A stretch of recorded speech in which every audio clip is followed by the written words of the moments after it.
వారణాసిలో ఒక చెప్పులు కొట్టుకునే కుటుంబంలో జన్మించి మరి అక్కడి నుండి భారతదేశంలోనే కాదు ప్రపంచవ్యాప్తంగా అతనికి శిష్యులను ఆయనకు భక్తులను చేసుకున్నటి వ్యక్తి.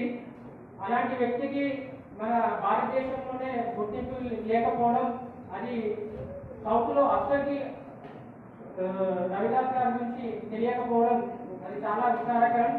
మాదిగ జాతిలో పుట్టినటువంటి వ్యక్తికి యాక్చువల్గా నాకు కూడా మొన్నటి వరకు రవిదాస్ గారి గురించి ఏమి కూడా తెలియదు.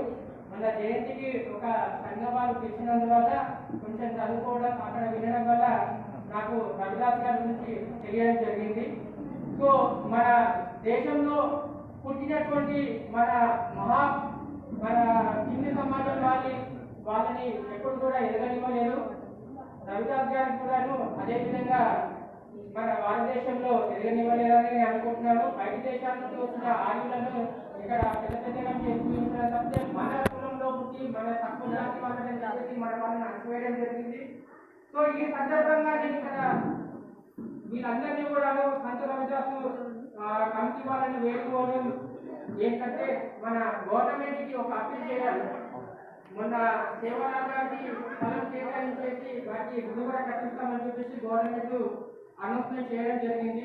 సో అదేవిధంగా మనమందరం కూడా కలిసికట్టుగా గవర్నమెంట్ దగ్గరికి వెళ్ళేసి రవిదాస్ గారికి కూడా స్థలం కేటాయించమని సో అడగడం, వారికి ఒక గుడి కట్టించాలని చెప్పేసి ప్రపోజల్ పెట్టాలని ఈ సందర్భంగా మరొకసారి అందరికీ